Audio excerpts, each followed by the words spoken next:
All right. Evolution part 3. Got my pen, got my red. We're good to go. So this is going to be a little bit longer, but bear with me. There's a lot of great information in here. We'll go through a lot of stuff as well. So I'll try to go a little bit slower this time. I feel like I've been going fast. So I'm going to try to go a little bit slower. Maybe make it a little bit easier. So we've gone through a lot already, but the next step we need to go through is what's called, or go to, is called the Hardy-Weinberg mathematical theory. So Hardy and Weinberg were two mathematicians, and basically they set out to prove that evolution wasn't taking place mathematically. And they did this by trying to figure out what would be necessary to make it so that genetic equilibrium would take place. Genetic equilibrium would take place. And that would mean that allele frequencies remain constant. So, what are the things necessary for that? First, in order to find genetic equilibrium, you must have 5 factors that must remain true. First, random mating must occur. So first, we can't have selective breeding with humans. Humans can't choose who is mating with who, like we do with plants or we do with animals to get the best traits. And even animals can't choose who they mate with. The females can't choose the males. It just has to be a random process. The population has to be large. No net movement into or out of the population. We can't have any migration out of because you lose genes, or any migration into because you gain genetic information when that happens. So no net movement into or out of the population. No mutations can take place. And finally, no natural selection. This, by the way, is no good. Don't worry about that link.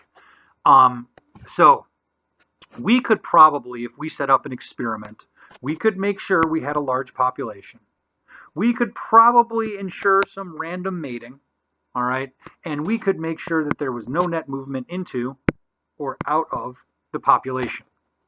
Now, could we make sure there were no mutations? Nope. Could we make sure there was no natural selection? Probably not. That probably is going to happen anyways. But the real one is, we can't stop mutations from taking place. They are random. Sometimes they help, sometimes they do not. But we cannot stop mutations. That means that there is no such thing as genetic equilibrium, especially in nature. Because, of course, in nature, mating is not random. Mates are chosen by the females most of the time based upon their color or how hard they fight off the other males or things like that. A large population, yeah, that's easy. But there are always movement of organisms into or out of a population. There are always mutations, and of course, there's always natural selection. So Hardy and Weinberg basically proved that evolution has to occur because all of these things have to be able to be true, or have to be true in order for evolution not to be occurring. So there we go. Clean that up a little bit so I can write some more.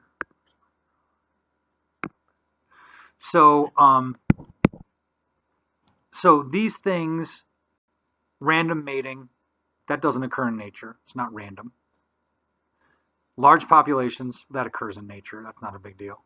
There is movement into and out of populations. There are mutations, and there is nature selecting for certain traits. Now, something I haven't quite talked about yet is that natural selection doesn't create new genes, by the way. It only selects for traits that are already present. And I'll give you a very simple example. If we were to all be in our classroom together, and I made the classroom watertight, and I filled the classroom to the ceiling with water, now nature has changed. We are all underwater. That would all cause us to evolve gills, right? Wrong. It does not. Nature only selects for traits that are already there. Somebody, in order to survive that change in nature, would have had to have a mutation that allowed them to have gills in order for them to survive. All right. So obviously, you can't mutate certain traits because you want them or because nature has changed and you need them to survive, those traits have to be in the population before nature changes. Now, a lot of times they are hidden because nature hasn't selected for those traits yet. But when nature does change, for example, when we add antibiotics into a given environment, into your body, we kill off all the bacteria that don't have the mutation already for antibiotic resistance. So the mutation has to be there already. Nature does not cause mutations to occur, or organisms don't force them to create new genes. So, when forced with a change in environmental conditions, populations can do this. They get mad. They can migrate, move to a more favorable location, which is what a lot of fish are doing currently, especially the fish that like colder water are moving further and further north to get that cold water. They may already be adapted to the new environment, to the warmer environment. I may already have the genes that are available for them to survive, or at least some of their population to survive, or they die. All right? They can't mutate the genes that they need. So natural selection can only act on inherited alleles, all right? Things that are already there, already present in the population. Very important. Environment does not create favorable inherited characteristics, all right? Those genes already have to be there. So, how do those new genes arise? Well, there's different ways, but one of the most common ways is mutations. Changes in the structures of DNA.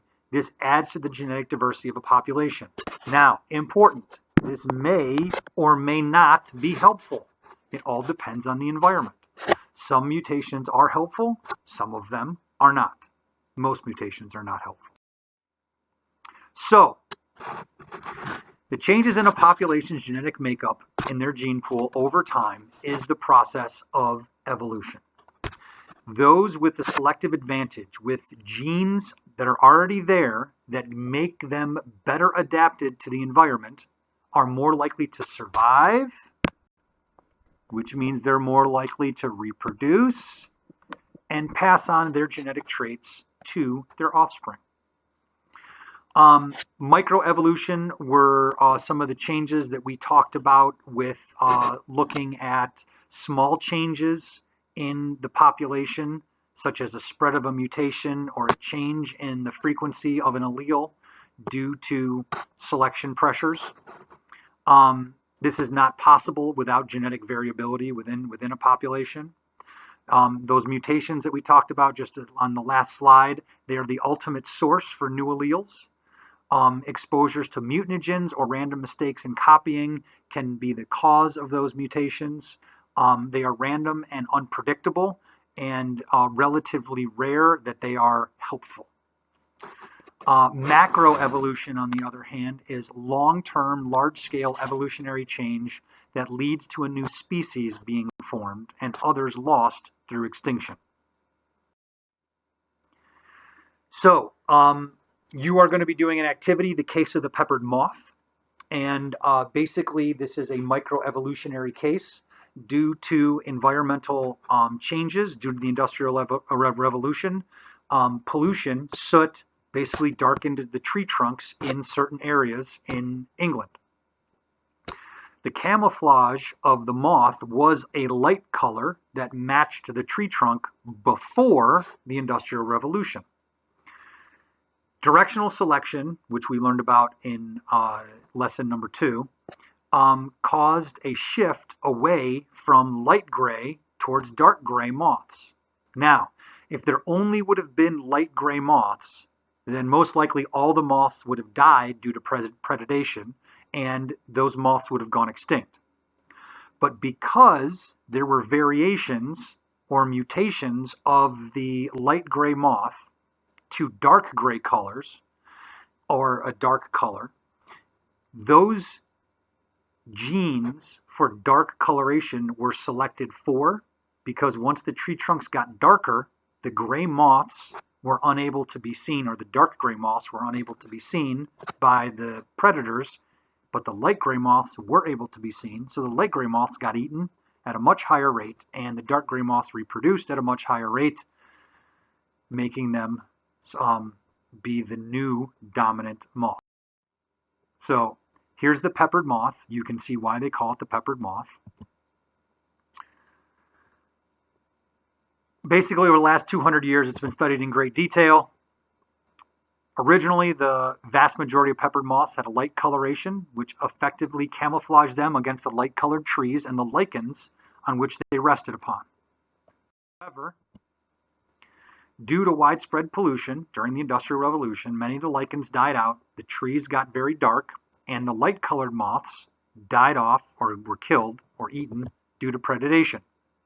At the same time, because there was variation within the population, some of those moths that had a darker coloration now were able to survive, pass on their dark-colored genetic traits to their offspring, which increased the number of dark moths, and the directional selection shifted towards dark moths. Now that we are creating coal-burning plants that are cleaner and pollute less, there is less pollution on the trees, the lichens are starting to come back, and the dark-colored moths are beginning to lose the battle of natural selection once again. So here you can see the dark-colored moth on a light background and the light-colored moth on a dark background. This is what the activity you're going to be doing with the peppered moth simulation tomorrow, or whenever you're watching this, basically. So we have types of speciations that occur. How do we get new species? We can have reproductive isolation. I was referring to this back when we were talking about directional selection and things like that. We can have reproductive isolation when two populations can no longer interbreed because they have different gene pools. They have genetically changed enough that they can no longer reproduce together. You can have behavioral isolations when two populations that are capable of interbreeding don't interbreed because they have different courtship rituals, because they are nocturnal, or they are diurnal, or awake at night or awake during the day. So even though the populations are capable of interbreeding, they don't because they have different behaviors. Geographic isolation. Obviously, this makes the most sense. Creating barriers such as rivers, mountains, or bodies of water, not creating, but populations migrate over these barriers and then they don't migrate back and forth continuously. This creates a geographic isolation. Mutations and different selection pressures occur because of natural selection, selecting for different traits on one area as opposed to another area, and therefore we end up with different species, eventually due to reproductive isolation as well. Finally, temporal isolation, species that reproduce at different times of the year. Obviously, that's self-explanatory. So, both the Arctic fox and the southern fox, or the brown fox or red fox, come from an early fox population. They both have the same basic structure, the same basic makeup, but because some fox worked their way north, some went south, they had different selection pressures. Obviously, the Arctic fox adapted to colder weather and also having a white coloration in the winter so it can hide, camouflage itself. The southern fox had different selection or different natural selection pressures, so nature selected for different traits. Once enough time has passed and enough traits have become different enough, these foxes eventually become their own species because they are no longer capable of interbreeding. Take home number 2. Macroevolution is the culminative result of a series of microevolutionary events. And we don't see the microevolutionary events. We only see the macroevolutionary events in the fossil record. That's why it takes a long time to build this fossil record and to be able to record the differences.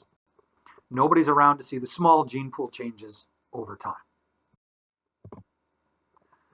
So Darwin, as we talked about before, went to the islands of the Galapagos in order to basically be a naturalist, to do some research.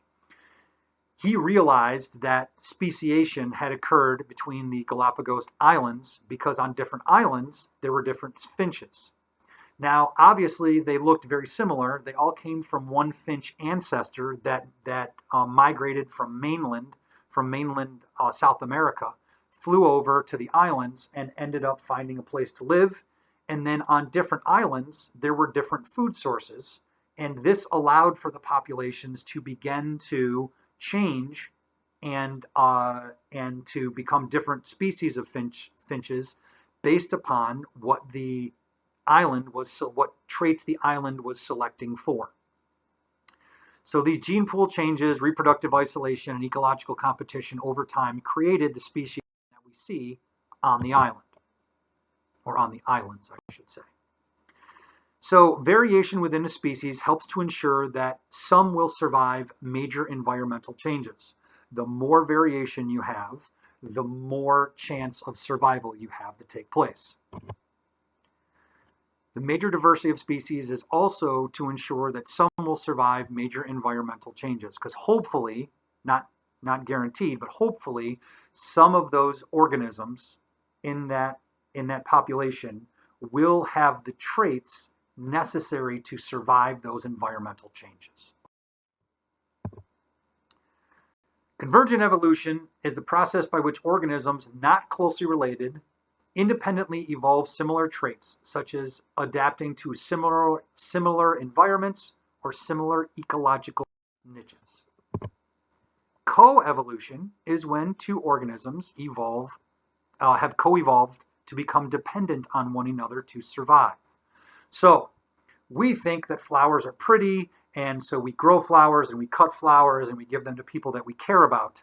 But really, flowers don't care about us at all. Flowers aren't there for us to like or to smell or to think that they're pretty. Flowers are there to attract the bees. The bees come to get their food from the flowers, and the bees provide the flower with a very important process of moving pollen for sexual reproduction, for mixing genes, creating diversity, and the flowers provide very important food source for the bees. So they have co-evolved in that process. There is mutual evolutionary influence between the species. Evolution occurring in front of your eyes. We've also talked about this already, so I'm going to go through this quickly. Antibiotic-resistant bacteria.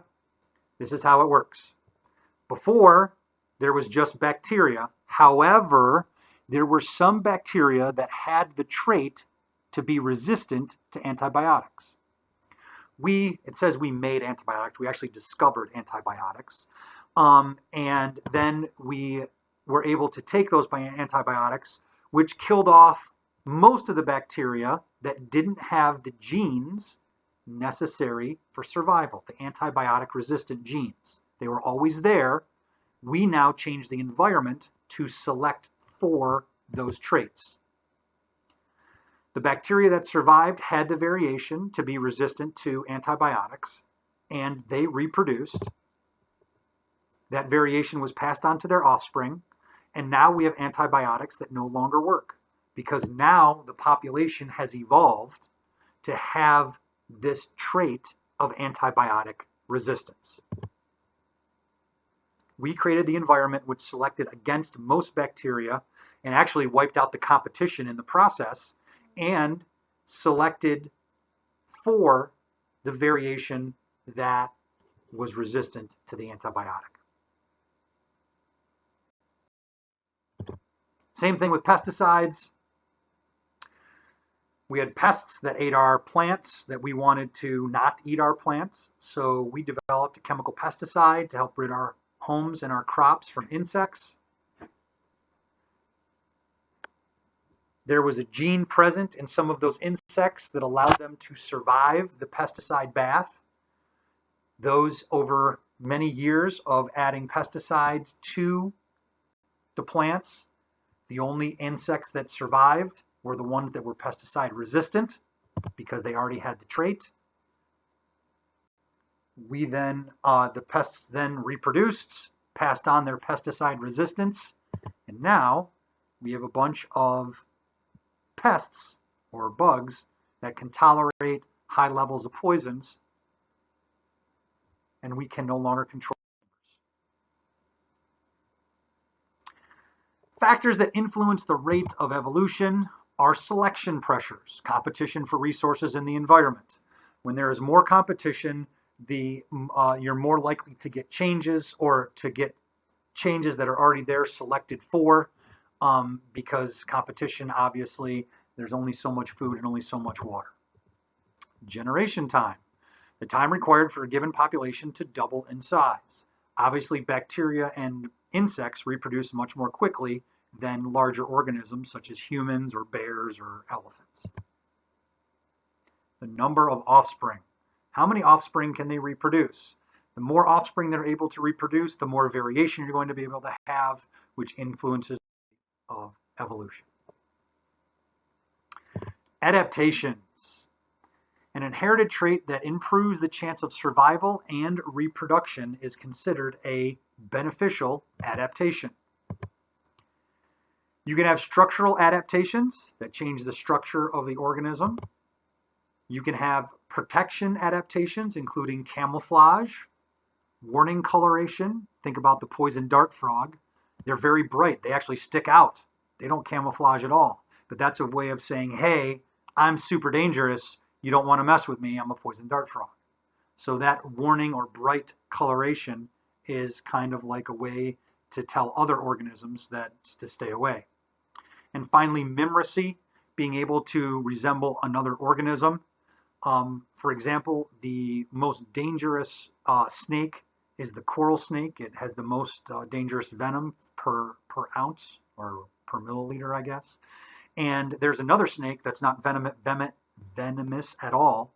However, it has almost the exact same coloration as the coral snake does.